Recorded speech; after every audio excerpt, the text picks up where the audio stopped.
What's up, you guys? Sean Ross Sapp, managing editor, FightfulMMA.com, FightfulWrestling.com. We got a little bit of it all over there at Fightful.com. UFC 242. Huge show today. Khabib Nurmagomedov against Dustin Poirier to unify the UFC Lightweight Championship. Now, a little bit of housekeeping before we get underway. As I announced on Twitter today, if you're a wrestling fan, Alex Palowski moving to Wednesday nights this week, or not this week, next month rather, for AEW and NXT. We will now be having Denise Salcedo on the Monday night podcast. I am very, very excited for that. She's done a lot of great stuff. I wanted to bring on someone that I could learn from a broadcasting and a hosting perspective, and she is exceptional at it. So let's go ahead and get into UFC 242. There's a ton to talk about. There was a ton that happened on this show. Let's go ahead and run through the prelims. The early prelims were not great, but boy, they hit an amazing streak. Let's go ahead and get that just ended up doing really, really well and just really took off. It was outstanding. Make sure you guys let me know in the live chat that you guys can hear me. That way I don't have to redo the stream, so to speak. But UFC 242. Let me pull up my notes here. Apologies. Somebody said Antonio Brown to the Patriots, shaking my head. And if they were lying, I was going to ban them from the chat. You don't play with stuff like that. But thank you for that information. Leave a thumbs up on this video. Make sure that you guys subscribe.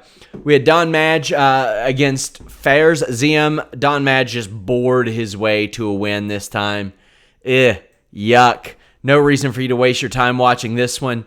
Good for Don Madge picking up the win and helping expand MMA's footprint in South Africa, but this one wasn't good in any way. Madge was supposed to fight Magomed Mustafayev, but he ended up getting injured and was replaced with Ziem. Madge is now 2-0 in the UFC. I think he broke his knuckle early in the fight. And then there was the heat in the arena. They said it feels like it was 125. Woof, man. They didn't finish putting together this arena. Now, I don't know all the ins and outs about why the hell the arena just can't stay up. I don't know. Quite frankly, I would say I don't give a shit. The last time I said I didn't give a shit about something, it was Natty reading like a heartfelt message about her dad, and I felt bad. Trying to hit mute here. Bless myself with the cough. My God. But yeah, the heat was an issue. We saw several fighters mention it. That's irresponsible, the UFC. And whoever put that together. Tragedy can happen. Horrible things can happen. Now I get it.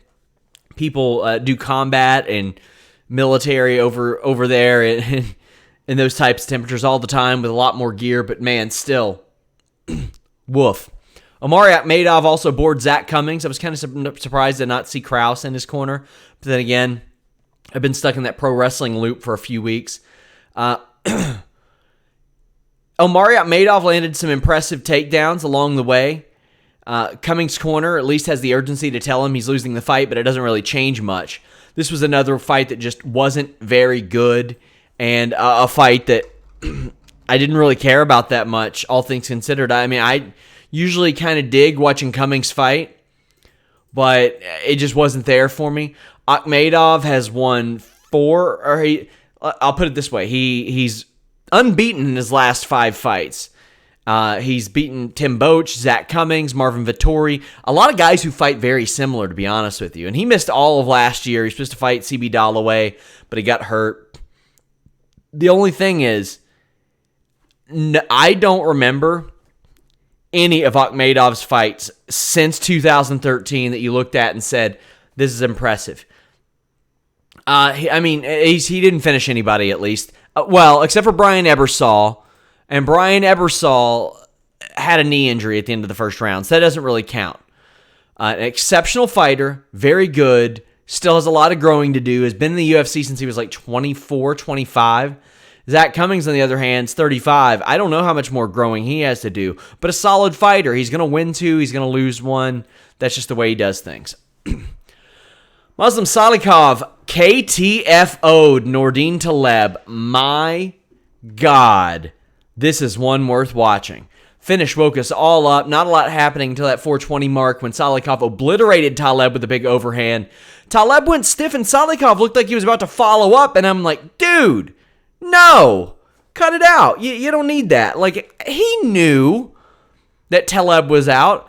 Kind of looked like he just was seeing what the hell he could get away with right there. And Salikov has won 2 out of his last 3. He's 2-1 in the UFC. He had that crazy finish against Ricky Rainey like a year and a half ago, but he got right back into it. And even before then, I know that he beat Melvin Gillard, but what the hell does that mean these days? You look at Nordine Taleb, I had somebody saying, well, maybe Taleb's going to get cut now. I don't see that. The reason being is that Taleb is a Canadian guy. They'll throw him on those Canadian shows. He's 38. He's lost 3 or 4. They're all by finishes. But the UFC gives people a lot longer leash these days. And it wouldn't shock me to just see him fighting on some of those Canadian cards. Go watch this finish. My watch, don't watch results will be up right after this podcast. And I'm going to have all the highlights of the finishes that we can show at least over there. Bilal Muhammad, man, this is a guy who I have not went out on a limb. It's not going out on a limb saying you don't like to watch that guy fight. He has boring fights. He did not have a boring fight today. He fought Takashi Sato, and, you know, you can say what you want about the level of fighters that Sato has beaten and all that, but Ben Saunders isn't quite there anymore. Nobody that he beat in Pancrase was great. Hamagishi maybe was the best guy that he fought there. Sukumo was all right, but it honestly might have been Matt Valley, the guy he beat last year. But he beat the brakes off of Ben Saunders with that left cross and ground and pound, and Bilal Muhammad is just very good, but he has been banished, not just to the prelims, to the early prelims. He's beaten Randy Brown, who's pretty good. He's beaten Jordan Meehan, who's pretty good. Tim Means. Chancer Encounter's even all right. Curtis Melinder's pretty good. He has now won 7 of his last 8, with that one loss being to Jeff Neal earlier this year. And you got to believe the UFC was happy that Jeff Neal beat him, because they could just keep his boring fights on the prelims. Well, this was not boring. Bilal Muhammad went out there and got his first finish since 2016. Now, here's the thing, man. He fights a lot. He didn't fight a lot last year. But, like, he fought, I think, 5 times in 2015. He fought, like, 5 times in 2016, or was scheduled that many. 4 or 5 times in 2017 he was supposed to fight. And he's already fought 3 times this year.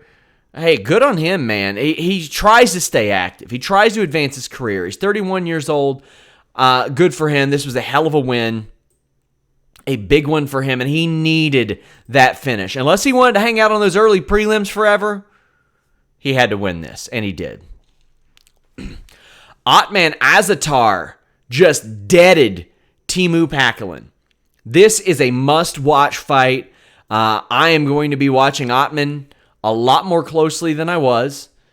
He comes from Brave FC, where he has beat the brakes off of a lot of people. I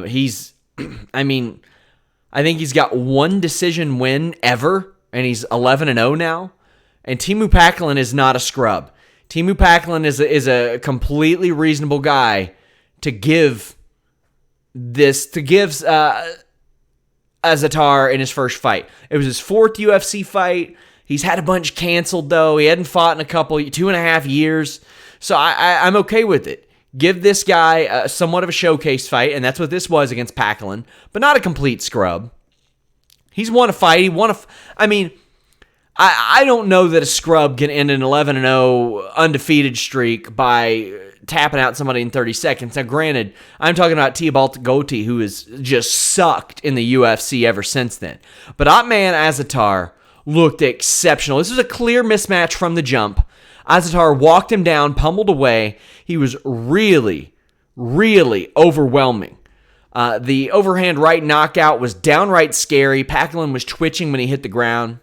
Pacquiao has been in the UFC since 2015, only has one win, hadn't fought in two and a half years. He's probably gone. Ottman Azatar is worth looking at. He's worth watching. He's worth paying attention to. I got my eye on this guy. Sarah Moras missed weight. That is a bummer, but she was 5-5 going into this fight. She really needed to win. And her record is very misleading. She was 2-1 on the Ultimate Fighter, or 3-1. No, 2-1 on the Ultimate Fighter because the Alexis Dufresne fight counts. But she had lost 3 fights in a row. This was the UFC doing her a favor. She had not won in 2 years. She had to win this fight or she was Invicta bound. You cannot go 1-6 in the UFC, 1-4, 1-5 in her last 6 fights. Yikes, you can't do that, man. And she's fought some tough girls, and she's lost some tough girls. Macy Chiasson, Juliana Pena, Raquel Pennington, Jessica Andrade. But, I mean, she's out there losing to some girls that fight at different weight classes. Fight at like 115 now. That fight at different weight classes now. She really needed this. This is a pretty complete performance, I thought, out of her. It was solid, but I don't know how much it means to me because she missed weight, and she missed weight pretty big. I think the world of Sarah. I've interacted with her probably a handful of times, probably about as much as any active UFC fighter there is, and it's well before that I had made any dent in MMA or wrestling coverage, and she was nothing but nice and very, very kind and playful on social media. Think the world of her based on that. And she was able to stop Jojoa, who came in. Her record's misleading too, because she came into the record or the UFC with a 6-2 record, but she had won 5 straight fights and looked pretty good in Fight Nights Global. Has like a 30-second heel hook and a 41-second armbar to her credit. And Sarah Moras, man, when she gets you down and she's able to distribute her weight well on you, that's it. Zubaira Tukhugov defeated Laron Murphy. If you're Laron Murphy, you're probably not thrilled because you don't get your win bonus. But hey, man, you're defeating Tukhugov, who they were looking to get back in the swing of things. Tukhugov had not fought. How about this one? UFC 200 was the week that Fightful launched. July 2016, and I rushed that launch because I was like, okay, we've got 3 UFC events. Gotta launch. A WWE draft. We gotta launch. We gotta do it. We gotta get this going. Zubair Tukhugov lost about a month and a half before that. He was a big UFC prospect. He came in and was 3-0. He was 17-3 before that, before he lost to Moicano, and then we know what happened with Moicano. The man had not fought since then, since Fightful launched. So if you've watched hundreds, even thousands of Fightful podcasts, all those happened since this guy fought last, and you could see the cage rust. Fight was all over the place. Laron Murphy came in as an undefeated fighter who had fought in May and got this opportunity. Was lined up to fight Tukhugov, welcome him back to the UFC, and ended up getting a split draw out of it. I mean, the sweat here is making it easier to slip in and out of a lot of situations. You could do a lot worse. You could do a lot worse than what Joanne Calderwood did to Andrea Lee, a split decision win. Number 5, Calderwood over number 6, Andrea Lee. I really dug this fight. I enjoyed it. This was the type of fight that I needed to see out of Joanne Calderwood. She needed this win, and she needed it to get her involved in to get her involved in this UFC title picture. Because it wasn't there before. I don't know that people were clamoring for a Joanne Calderwood title fight before this. And a lot of it's based on consistency. She lost to Caitlin Chikagian, and Andrea Lee she's right there near the top. Chookagian is, for some reason, fighting Jennifer Maia instead of getting a title shot in November, probably because it's at MSG and she's local to the area. I would imagine that's why. But other than that, I think Chookagian's probably getting that title shot. But if not her, maybe Calderwood. But since Chookagian beat her, I understand. There's an amazing clinch elbow that dropped Lee. Calderwood did appropriately call out Shevchenko after this fight and noted how hot it was in the building. You could tell the heat was affecting everything, but Calderwood didn't want any excuses here. She had said, oh, well, they're dealing with it too, so what's the big deal? And I appreciate that and I admire that. But Joanne Calderwood was a woman who I expected coming into the UFC, and honestly going into TUF, I expected her to be a champion at 115. I expected her to run things in that division. That didn't happen. She struggled, man, and that weight cut was a big part of it. Now, she was like 4-3, I think. Maybe 4-4 in that division. She just wasn't good. She stepped into flyweight. She's 3-1. With that lone loss coming to Chookagian, and it was that's a high-level opponent, man. Now, she stepped into this fight a plus 195. Now, I like Andrea Lee. I think she's a very good fighter. And I get it. Lee was 3-0 in the UFC. But based on what we've seen in the cage, I can't put Andrea Lee at a minus 250 favorite over Joanne Calderwood. She's still that woman. Like, nothing has indicated to me in her flyweight run that she's fallen off or anything. She stutters here and there, but Joanne Calderwood, thinking a lot of her, and Andrea Lee will be back. I would probably do either one of those against Liz Carmouche up next, assuming Chookagian gets the title fight. How about Carlos Diego Ferreira? Derailed the Mairbek Taisimov hype train. Amazing performance out of this guy. Diego Ferreira, 16-2. And let's be honest, a lot of people wrote him off. He was a plus 200 underdog. He won 4 fights in a row. Booted Rustam Khabilov out of the UFC. And people weren't giving him a shot. I don't get it. Jobbed out Olivier Aubin-Mercier a couple years ago. He's a good fighter. And there weren't a lot of people giving him a chance over Taisimov. And Taisimov winning this fight on a 6-fight winning streak, but I'm going to be honest, look at the people he's fought. He was a minus 525 against Des Green, a minus 600 against Felipe Silva. He was a minus 315 against Hadzovic. He was the closest was minus 165 against Alan Patrick, who was very good at the time. A minus 1200 at his UFC on Fox 14 fight. And all these fights were supposed to be one-sided. That hype train got derailed, and Diego Ferreira looked real good doing it. Now, I think Diego Ferreira should get a good fight after this. I don't hate the idea of him getting a top 15 guy. I really don't. I think that would make a lot of sense. He's 16-2, for the love of God. 16-2, and he's 34 years old, and he ain't getting any younger. Put him in there against a top 15 guy. See how it ends up. I mean, we're getting to the spot in UFC lightweight, in the UFC lightweight division, where somebody's going to get a perceived quote-unquote tune-up fight. I don't hate the idea of him fighting Islam Makhachev either. But an Alexander Hernandez, a Dan Hooker, a Charles Oliveira, a Gregor Gillespie, I don't hate that. Paul Felder ain't going to fight him. Probably ain't going to fight him. But I don't hate Edson Barboza fighting him. Don't hate any of that. Especially considering Edson Barboza quote-unquote lost. Let's talk about Curtis Blades. By the way, that Ferrara fight, that third round, that head kick was amazing. I love the urgency in his corner as well.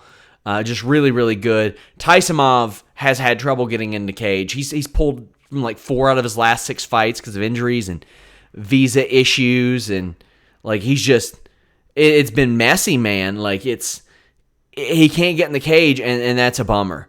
Like, he's got to stay consistent. Got to stay consistent. So here's the hoping that he can. Curtis Blaydes, man, this guy, I'm just going to sing his praises. I get why the UFC looked at him and they said, all right, he's unbeaten in his last 6. Let's run back the Ngannou fight. But it had only been 2.5 years, and these are 2 of your big studs moving forward in the division. And as we see, Ngannou is Blaydes' kryptonite. Now, here's the thing. I thought before that Ngannou fight, I didn't know if Blaydes could be knocked out. Obviously, he can. But it doesn't look like anybody besides Ngannou's doing it. Maybe Stipe can. So I badly want to see Blaydes fight Daniel Cormier, but it ain't going to happen. It doesn't. Why would the UFC do that? Why would they? But I want to see it. He dragged Shamil Abdurakhimov down and treated him like a jobber, man. Like a jobber. A jobber. Abdurakhimov did nothing. Curtis Blaydes is amazing. And the thing is, he is not a submission threat at all. Curtis Blaydes had not only has he never won a fight via submission in his pro career. I think he had one as an amateur. He's never attempted one in the UFC. How about that stat? Never attempted one. Jesus Christ, man. Shamil Abdurakhimov looked like he didn't belong in there, and he did belong in there. He'd won 5 of his last 6. The only person that beat him was Derek Lewis. He's beaten Tybura, Andrei Arlovsky, Walt Harris, some good fighters. He ran through some of those guys. He looked real good ahead of this. A top 10 UFC heavyweight. Nobody ever heard of the damn guy, but a top 10 heavyweight, and Curtis Blaydes abused him. Abused him. Said he could have done that for 5 rounds. Filthy ground and pound won this. I love watching Curtis Blaydes fight. I want to see Curtis Blaydes back in there this year. I don't give a damn who it is. I don't care who he fights. But let's look at who he's fought. Shamil Abdurakhimov and Justin Willis since losing to Ngannou. Now, hey, did Justin Willis deserve that fight? Yeah, probably. Did Shamil Abdurakhimov deserve that fight? Yeah. However, I want to see him in there against Junior Dos Santos. I want to see him in there against Cormier. I want to see him in there against Derek Lewis. Hell, I'd like to see him in there against Cain Velasquez. Let's do it. Big name. Put this young stud in there with a big name. What a great fight. Islam Makhachev beats Davi Ramos. So Ramos claimed that he would be a tough matchup for Khabib. Huh? No, you're not. Not at all, man. Not at all, man. This is... Islam Makhachev won this fight. He dropped Ramos with a big knee. I was like, okay, Makhachev, you probably don't want to go to the ground with him after that. Makhachev has won 6 fights in a row. And looked good doing it. Wouldn't mind seeing Makhachev against Barboza. Hooker. Wouldn't mind him seeing him against any number of people at this point. Ferreira. Wouldn't mind that either. Paul Felder beat Edson Barboza via split decision. I'm interested to see how you guys scored this one, because I sure as hell didn't give that to Felder. 30-27. Barboza has now won 1 of his last 5 fights. 1 win since April 2017. Not great, but he didn't look terrible here. He didn't get stopped. Felder didn't look like a world beater. I liked Edson Barboza in this. I mean, once it unfolded, I think I predicted Felder to win it, at least on our pick'em. By the way, make sure you join that and our live coverage where we have hundreds, if not thousands, of comments all the time in these live coverages. But it's just the headbutt that happened there. Felder got cracked, and I sympathize with him for that and give him a little bit more credit. I don't know what Herb Dean was doing, missing that headbutt. Felder recognized it, Barboza recognized it, and finally stopped things briefly. But Felder was moving forward even more in round 2, trying to keep Barboza on his heels, but Barboza connected with a nasty spinning back fist. But I had this for Barboza. I had Barboza winning this one. Paul Felder, after the fight, said that he wants a big fight or else he'll retire or he'll act or something like that. I see what he means. He's got options. He doesn't have to do this. He is 35. But he hasn't finished anybody since 2017. This isn't the Paul Felder that we saw before Mike Perry beat him. It's a different Mike Perry, or it's a different Paul Felder. Now, here's the thing. He's fighting a lot better competition. You could argue that at least. Because he did fight, dominate, or not fight, dominate, but he fought and beat Charles Oliveira, who is real good. But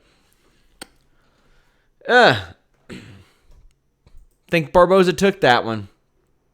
Well, I'll tell you who took the main event. Khabib Nurmagomedov chokes out Dustin Poirier, the interim champion, round 3 to successfully defend that UFC lightweight championship and merge it with the interim championship. Now, I don't think that Khabib had technically won one of the new titles yet, so he's got one of those.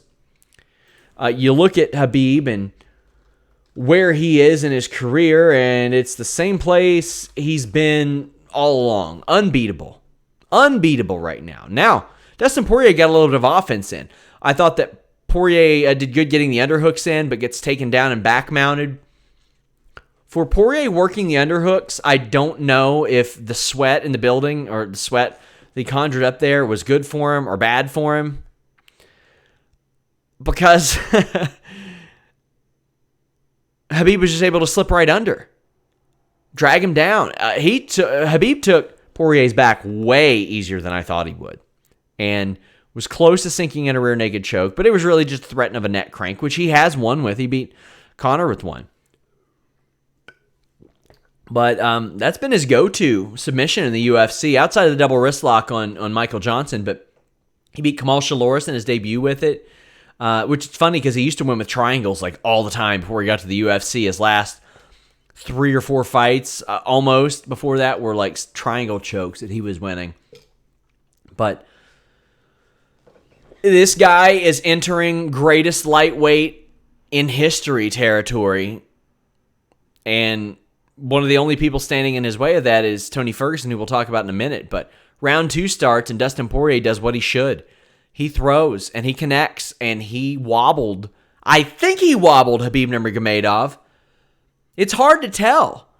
Like, Nurmagomedov sells his punches a little bit odd. You can't tell if he's wobbled. You can't tell if he's shooting. You can't tell if he's reacting. You can't tell if he's caught off guard or if it's just standard procedure for him. It's really hard to decipher. I love the body kick from Poirier, but the smothering continued. I thought Poirier did what he could do. Did what he could do, man. Not a lot more there.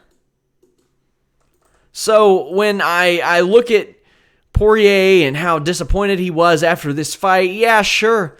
You're going to be disappointed. You're going to be sad. You're going to cry over it. But man, yeah. What Dustin Poirier has done and what he's overcome and how he's battled back, and he reinvigorated his career and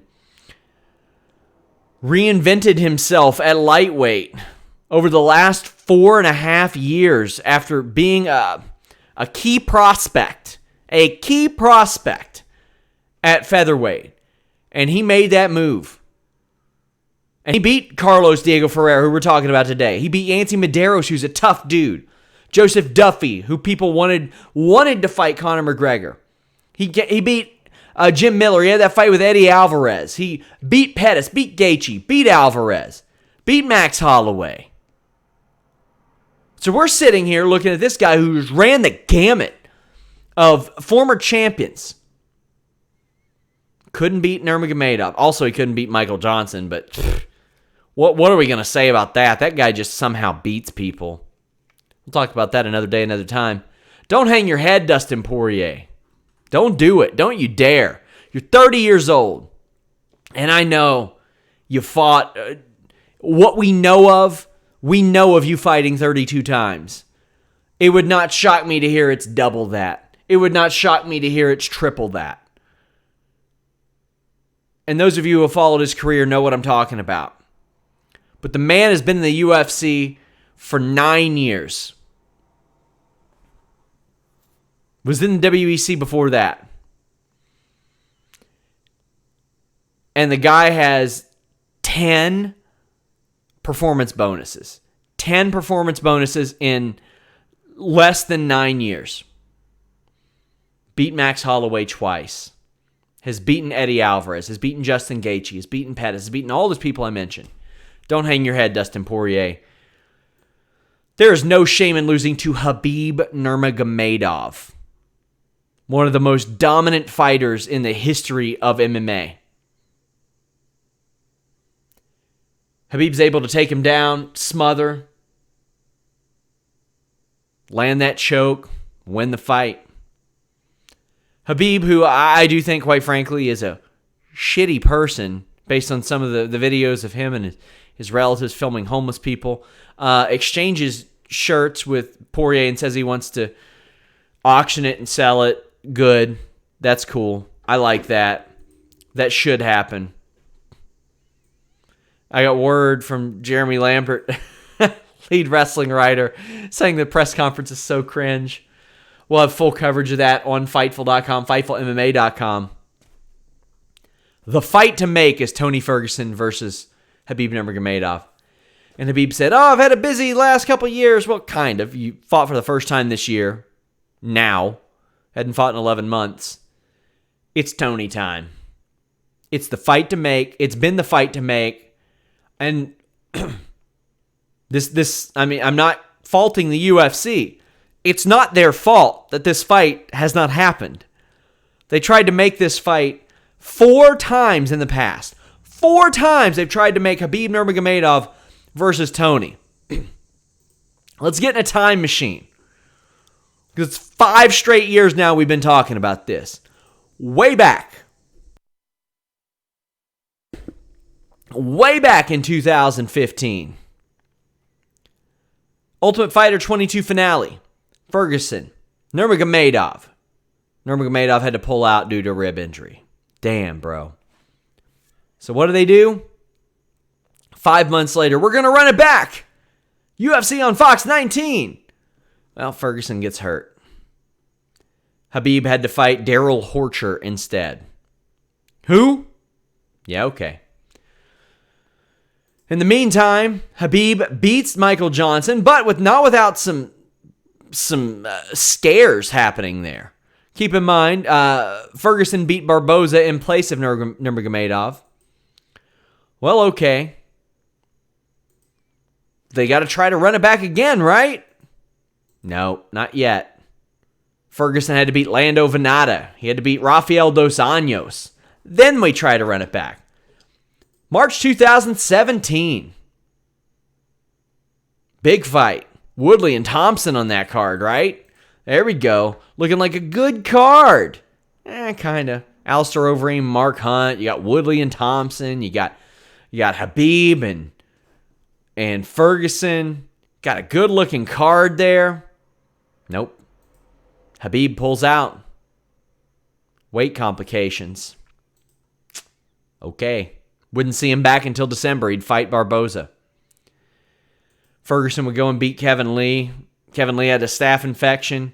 Kevin Lee became a champion, would never lose that title, but he would be scheduled to fight Nurmagomedov again in April 2018 when Ferguson tripped over a wire in the Fox studios and injured his knee. Nurmagomedov instead would fight Ally Quinta for an interim lightweight championship, a vacant lightweight championship. Okay. Holloway was supposed to fight in that. Deemed unsafe. We finally got the McGregor fight. Finally got this Poirier fight. Ferguson has beaten Pettis and Cerrone along the way. It's time to do this fight. I'm ready for this fight. Leave a thumbs up on this video, guys. Make sure you guys subscribe. Tell me what you thought of this fight. Who can stop Khabib? When do you think we'll see him fight Tony Ferguson? UFC 242. Thank you guys so much. We also have videos going up on the MMA channel, youtube.com/FightfulMMA Boxing. Thank you guys. We're out.